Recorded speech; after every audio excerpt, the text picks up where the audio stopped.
Hello good morning बच्चों, welcome back in Naina maths classes. बेटा मैं जब इस वीडियो में TV class 8 maths chapter number 14 menstruation इसके वैल्यू बेस्ड क्वेश्चंस कराने जा रही हूँ। ठीक है, तो इस वीडियो के अंदर हम वैल्यू बेस्ड क्वेश्चन का क्वेश्चन नंबर फर्स्ट कंप्लीट करेंगे विद द होल पार्ट्स। तो क्वेश्चन की तरफ देखते हैं, क्वेश्चन में क्या कह रहे हैं। क्वेश्चन है, Raman a painter always donated 1/5 of his income to an orphanage. Once he got a contract of painting a house having 3 rooms of dimensions this and this.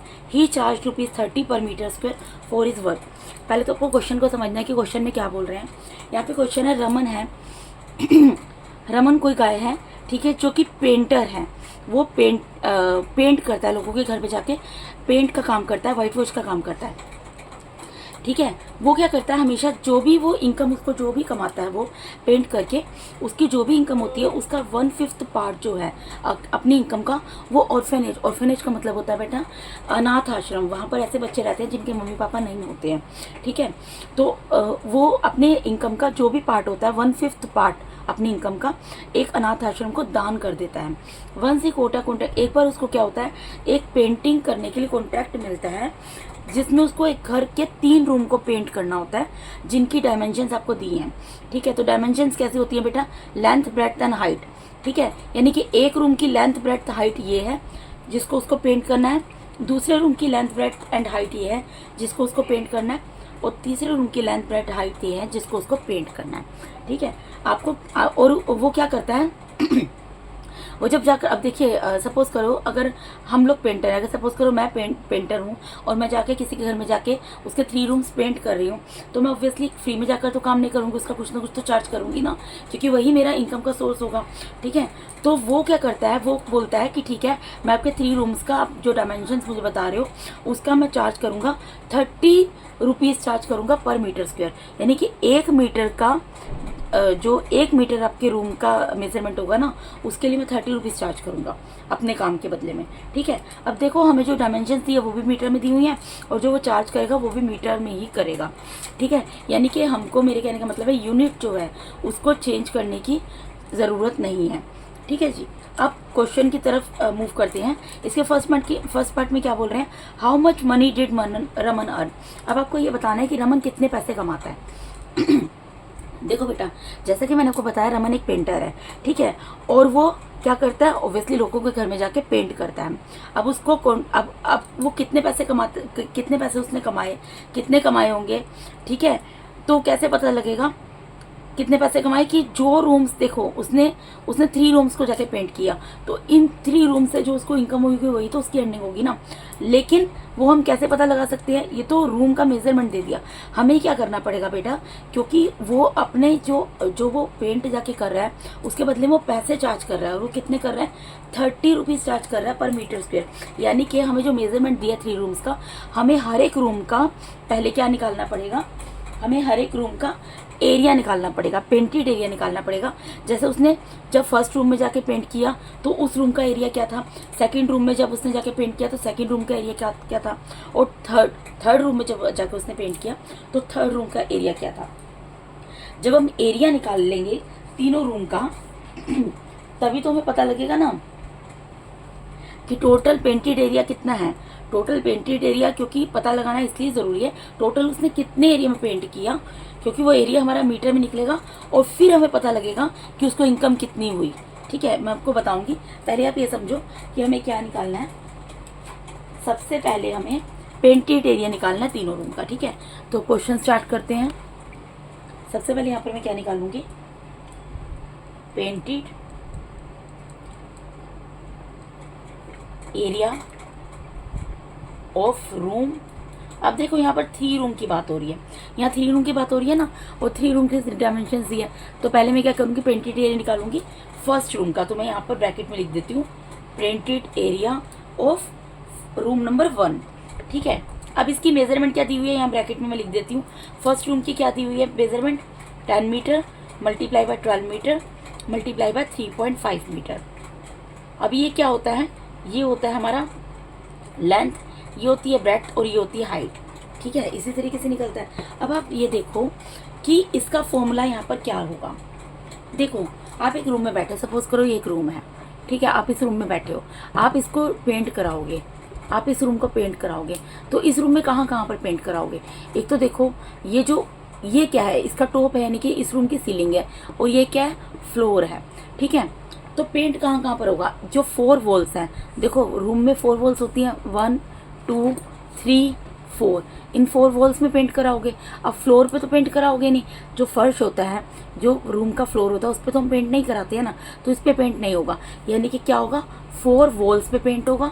और उसके अलावा ऐसा तो नहीं है कि हम वॉल्स पे पेंट करा लेंगे, और उसके जो ऊपर का सीलिंग है, जहाँ पे आपका फैन लगता है, सीलिंग फैन लगता है, जो सीलिंग होती है वहाँ पर पेंट नहीं करवाओगे, वहाँ पर भी पेंट होगा। यानी कि कहाँ कहाँ पर पेंट होगा? एक रूम के 4 वॉल्स में पेंट होता है, प्लस सीलिंग पे पेंट होता है। ठीक है, इतनी चीज़ आपको समझ आई? तो इसका फॉर्म, अब ये जो 4 रूम, ये जो 4 वॉल्स बन गई, ये क्या बन गया? ये कर्व्ड सरफेस एरिया बन गया, या लेटरल सरफेस एरिया इसको बोल दो। ये क्या बन गया? इस रूम का कर्व्ड सरफेस एरिया बन गया, जिसमें 4 वॉल्स इंक्लूड होती हैं, जिसमें 4 वॉल कंसिस्ट होती हैं। वो क्या बनता है? कर्व्ड सरफेस एरिया या फिर लेटरल सरफेस एरिया बनता है। और जो ऊपर का फ्लोर है, सॉरी ऊपर की जो सीलिंग है, सीलिंग क्या बन गई? सीलिंग का देखो शेप क्या है, रेक्टेंगल की शेप है, और रेक्टेंगल का एरिया क्या होता है? Length multiply by breadth. ठीक है जी, तो यानी कि यहाँ पर जो पेंटेड एरिया होगा रूम का, वो क्या होगा? एक तो इसमें कर्व्ड सरफेस एरिया का फॉर्मूला लगेगा। कर्व्ड सरफेस एरिया का फॉर्मूला क्या होता है? 2 multiply bye L plus B multiply by H। ठीक है, ये आपको बताया था। ठीक है, तो पेंट ये जो 4 वॉल्स पे हो रहा है, 4 वॉल्स का एरिया क्या बन गया? कर्व्ड सरफेस एरिया बन गया रूम का, या लेटरल सरफेस एरिया बन गया। उसका फॉर्मूला आपने इस चैप्टर में करा है। वो क्या होता है? 2 multiply by length plus breadth multiply by H। ठीक है, प्लस इसके अलावा हम कहाँ पे पेंट कराएंगे? इसके सीलिंग पे पेंट कराएंगे। और सीलिंग मैंने आपको बताया कौन सी शेप में है। सीलिंग किस शेप में होती है हमारे रूम की? रेक्टेंगल शेप में होती है। रेक्टेंगल शेप में होती है, इसका मतलब क्या है? रेक्टेंगल का एरिया क्या होता है? Length multiply by breadth. क्योंकि बेटा देखो, सिंपल सी चीज़ समझो, यहाँ पर जो मेजरमेंट दिया है, लेंथ ब्रेड्थ हाइट, तीनों अलग दी है। यानी कि जो रूम है हमारा क्यूबॉइड की शेप में है। इसका मतलब ये निकलता है ना, रूम जो है वो हमारा क्यूबॉइड के शेप में है, क्योंकि क्यूबॉइड में जो होता है लेंथ ब्रेड्थ और हाइट तीनों अलग अलग होती है। मैं आपको ऑलरेडी बता चुकी हूँ। ठीक है, तो ये हमें पता लग गया कि हमारा रूम जो है वो स्क्वायर शेप में नहीं है, वो क्यूबॉइड की शेप में है। ठीक है, और क्यूबॉइड का अगर हम सीलिंग की, अब क्यूबॉइड के जब 4 वॉल्स की बात की, तो क्यूबॉइड के 4 वॉल्स क्या हो गई? वो हमारा लेटरल एरिया निकल गया। लेटरल सरफेस एरिया बोल दो या कट सरफेस एरिया बोल दो। और कट सरफेस एरिया का फॉर्मूला होता है 2 multiply bye L plus B multiply by H। ये हमने लगा दिया। और सीलिंग क्योंकि हमारे क्यूबॉइड की जो होती है, या हमारे, ये मैं इसलिए बोल रही हूँ बेटा कि हमारा रूम क्यूबॉइड की शेप में है, क्योंकि जो लेंथ ब्रेड्थ और हाइट है उसका मेजरमेंट तीनों का अलग दिया है। और जब लेंथ ब्रेड्थ हाइट का मेजरमेंट अलग दिया होता है, मैंने आपको बताया, तो वो कौन सी शेप होती है? वो क्यूबॉइड होती है, वो क्यूब नहीं होता है। ठीक है, अब जो क्यूबॉइड का जो, अगर आप टॉप की बात करें, सीलिंग की बात करें, तो वो किस शेप में होती है? रेक्टेंगल की शेप में होती है। और रेक्टेंगल का एरिया क्या होता है? Length multiply by breadth. इसलिए जब हम इसके सीलिंग का एरिया निकालेंगे, 4 वॉल्स का एरिया कैसे निकलेगा? रूम की 4 वॉल्स का एरिया निकलेगा curved surface area, lateral surface area.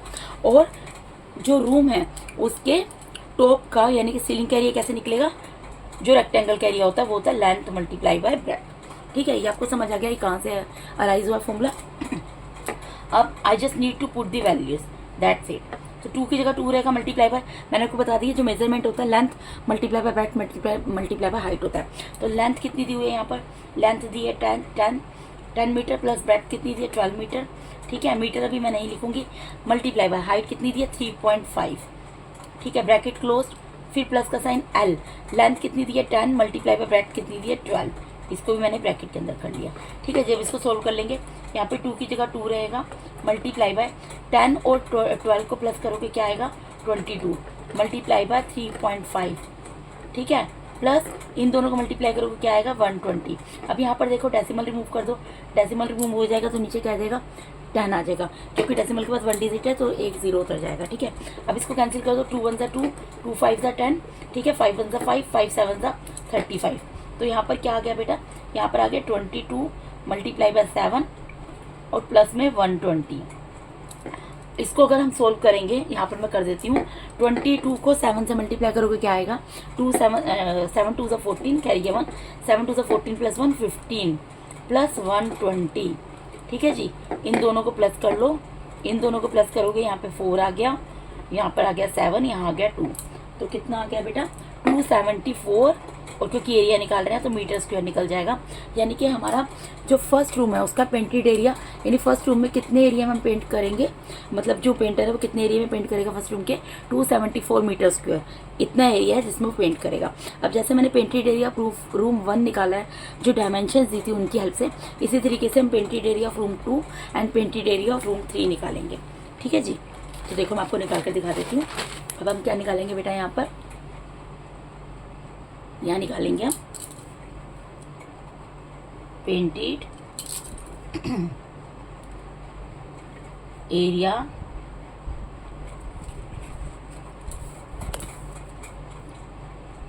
Of room number 2। ठीक है, इसका फॉर्मूला भी वही होगा बेटा, ठीक है ना, क्योंकि लेंथ ब्रेड्थ और हाइट तीनों का मेजरमेंट अलग दिया है, तो फॉर्मूला वही वाला पुट होगा। तो मैंने क्या बताया था आपको, कर्व सरफेस एरिया का फॉर्मूला लगेगा, वो क्या होता है 2 multiply by L plus B multiply by H, plus में सीलिंग की जगह क्या लगेगा, जो रेक्टेंगल का एरिया होता है, लेंथ मल्टीप्लाई बाय ब्रेड्थ। इसका मेजरमेंट क्या दिया हुआ है, इसका मेजरमेंट आपको दिया हुआ है 8 metre multiply by 6 metre multiply by 8 metre multiply by 6 metre multiply by 3.5 metre. Second room की डायमेंशंस ये दी हुई हैं।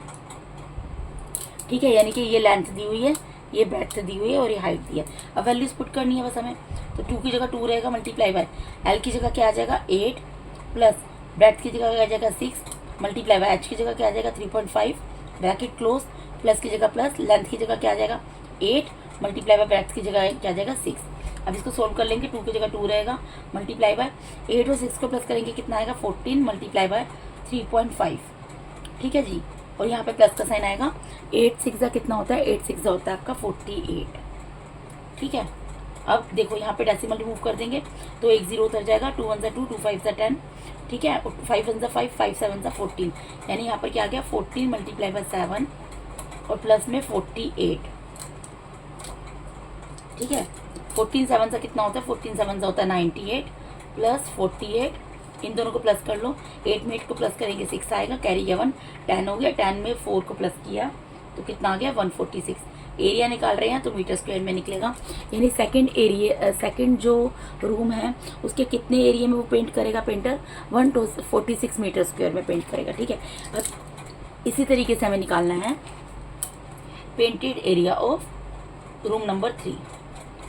तो निकाल लेंगे पेंटेड एरिया ऑफ रूम 3, इसका भी वही फॉर्मूला होगा, क्यों, क्योंकि डायमेंशंस अलग है, डायमेंशंस मैं आपको लिख देती हूँ कितनी दी है 7 metre multiply by 5 metre multiply by 3.5 metre. ठीक है, थर्ड रूम की डायमेंशंस यहाँ पर ये दी हुई है, यानी कि ये लेंथ दी हुई है, ये ब्रेड्थ दी हुई है, ये हाइट दी हुई है। फॉर्मूला सेम पुट होगा 4 वॉल्स रूम की जो 4 वॉल्स पे जो वो पेंट करेगा उसके लिए curve surface area lateral surface area का फॉर्मूला लगेगा, वो क्या होता है 2 multiply by L plus B multiply by H. ठीक है जी, प्लस सीलिंग के लिए लगेगा रेक्टेंगल के एरिया का formula, this is L multiply by B. अब I just need to put the values, 2 की जगह 2 रहेगा, एल की जगह क्या आएगा 7 प्लस ब्रेड्थ की जगह क्या आ जाएगा 5 मल्टीप्लाई बाय हाइट की जगह क्या आ जाएगा 3.5। ठीक है जी, प्लस की जगह प्लस रहेगा, लेंथ कितनी है 7 और मल्टीप्लाई बाय ब्रेड्थ कितनी है 5। ठीक है, अब इसको सोल्व कर लेंगे, 2 की जगह 2 रहेगा मल्टीप्लाई बाय 7 और 5 को प्लस करोगे 12 आएगा मल्टीप्लाई बाय 3.5। ठीक है, प्लस 7 5 से कितना होता है 35। ठीक है, यहाँ डेसिमल रिमूव करेंगे, 1 0 आएगा यानी 10 उतरेगा, अगेन 2 1 2 2 5 10, अगेन 5 1 5 5 7 35। तो यहाँ पर क्या आ गया 12 मल्टीप्लाई बाय 7 प्लस 35। 12 7 से कितना होता है, 12 7 से होता है आपका 84।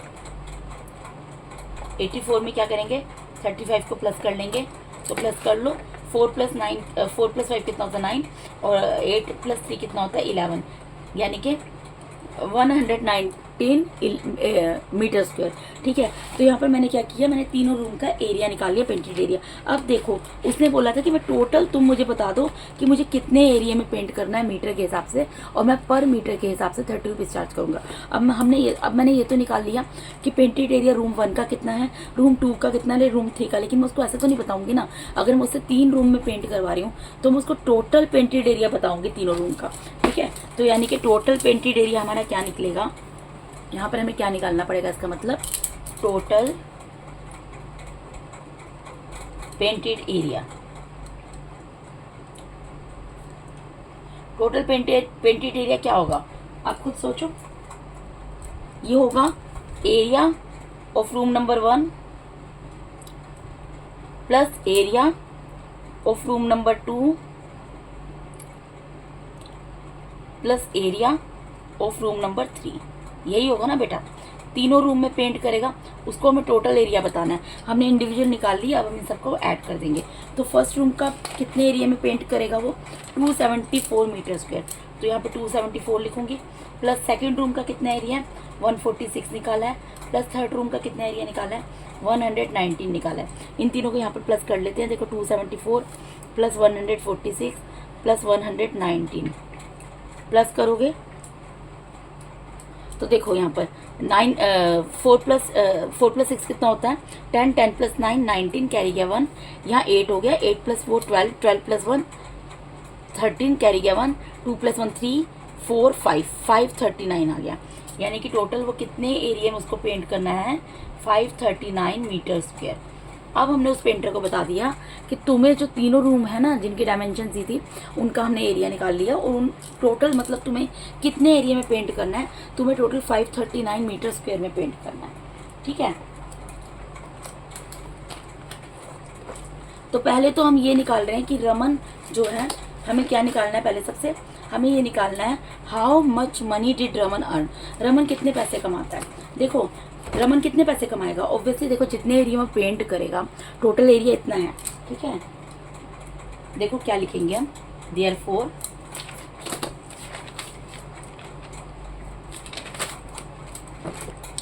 रमन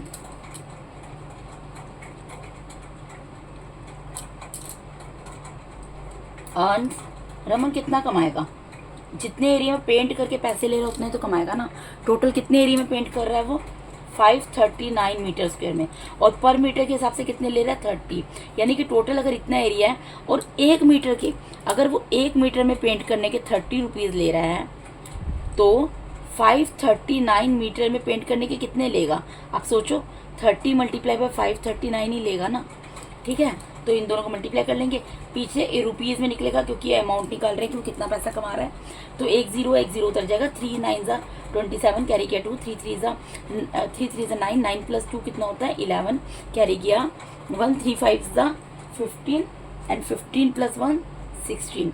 यानी कि टोटल वो कितने पैसे कमा रहा है, 16,170 रुपीज़। ये हमने इसके फर्स्ट पार्ट का आंसर निकाल लिया कि टोटल कितने पैसे कमा रहा है वो, 16,170 रुपीज़ कमा रहा है।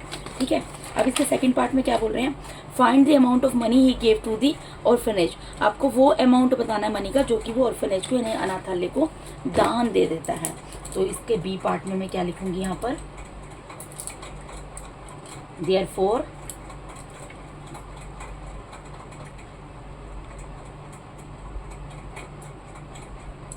the amount of money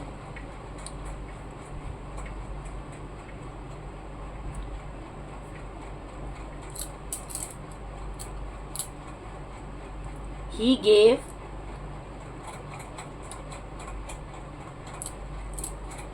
to the orphanage, अनाथ आश्रम को कितने पैसे देता है वो,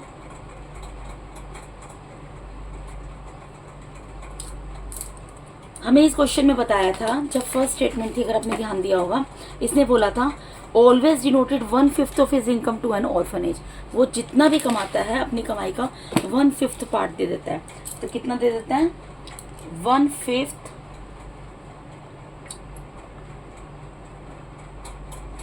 ऑफ हिज इनकम, मतलब जो भी कमाता है उसका 1/5 पार्ट वो अनाथ आश्रम को, ऐसे बच्चे जिनके मम्मी पापा दुनिया में नहीं हैं और वो बेचारे अनाथ आश्रम में रहने के लिए गए हुए हैं, उनको दान कर देता है। तो 1/5 को कैसे लिखेंगे, 1 डिवाइडेड बाई 5, ठीक है, मल्टीप्लाई। इसकी इनकम कितनी हुई, 16,170। तो 16,170 का 1/5, इसका 5th पार्ट जो है वो उस अनाथ आश्रम को दान कर देता है। तो डिवाइड कर दो, 5 1 5, 5 3 15, यहाँ पर क्या होगा, 5 3 15, 5 2 10, 5 3 15 एंड 5 4 20, ठीक है। यानी कि कितने पैसे दान कर देता है, ₹3,234। अगर उसने 16,170 रुपीज़ कमाए, उसमें से उसने कितने अनाथ आश्रम को दान कर दिए, 3,234 रुपीज़। ये हो गया सेकंड पार्ट का आंसर। अब थर्ड पार्ट देख लेते हैं। थर्ड पार्ट में क्या बोल रहे हैं, थर्ड पार्ट में बोल रहे हैं what feature of Raman's personality would you appreciate and why. आप कौन सा, मतलब रमन की पर्सनैलिटी का कौन सा ऐसा फीचर है, मतलब आपको रमन के जो कैरेक्टर है एक तरीके से, उसमें आपको कौन सी चीज़ अच्छी लगी। देखो बेटा, आजकल के टाइम में कोई किसी के लिए नहीं सोचता है, कोई किसी की हेल्प नहीं करता है। हर कोई सोचता है कि वो जितना कमाता है वो अपने लिए रख ले। बहुत कम लोग होते हैं जो अपनी ज़रूरतों को कम करके दूसरे की हेल्प करते हैं, ठीक है ना। तो इसके लिए बहुत बड़ा दिल चाहिए। बहुत अच्छे लोग इस तरीके का काम कर सकते हैं। तो रमन भी उन अच्छे लोगों में आता है, क्योंकि वो ये सोचता है कि बेचारे जो अनाथ आश्रम में बच्चे रहते हैं, क्योंकि देखो जो पेंटर होते हैं ऐसा तो नहीं होता कि वो बहुत ज़्यादा रिच होते हैं, वो चाहे तो पूरा पैसा अपने पास रख सकता है, लेकिन वो गरीब होने के बावजूद भी, पूरा सूरा होने के बावजूद भी वो सोचता है कि जो बच्चे अनाथ आश्रम में रहते हैं उनकी तो भी ज़रूरतें होंगी, उनको भी तो पढ़ाई करनी होगी, उनको तो भी कुछ खाने का मन करता होगा, खाना खाना होता होगा, बेसिक नीड्स उनकी तो भी होती होंगी। तो मैं उसमें जो कॉन्ट्रीब्यूशन कर दे सकता हूँ, जो कॉन्ट्रीब्यूट मैं कर सकता हूँ वो मैं ज़रूर करूँ, ठीक है। तो इसका मतलब क्या है कि वो उनकी केयर करता है। He is very caring by nature. तो मैं यहाँ पर लिख रही हूँ केयरिंग। आप इसके अलावा कुछ और भी लिखना चाहें तो कुछ और भी लिख सकते हैं, ठीक है। ये हो गया आपके इसके सी पार्ट का आंसर, ठीक है बेटा। तो इसके साथ ही मैंने यहाँ पर आपको आज DAV class 8 maths chapter number 14 mensuration, इसके वैल्यू बेस्ड क्वेश्चन का क्वेश्चन नंबर फर्स्ट जो है with the whole parts complete करा दिया बेटा। अगर आप मेरे चैनल पे नए हैं तो काइंडली मेरे चैनल को सब्सक्राइब कीजिए। अगर आप लोगों को मेरा टीचिंग मेथड अच्छा लगता है तो मेरे वीडियोस को यहाँ से लाइक कीजिए और अपने फ्रेंड्स के साथ शेयर जरूर कीजिए। Once again thank you so much for watching my YouTube videos बेटा। Thank you so much, God bless all of you.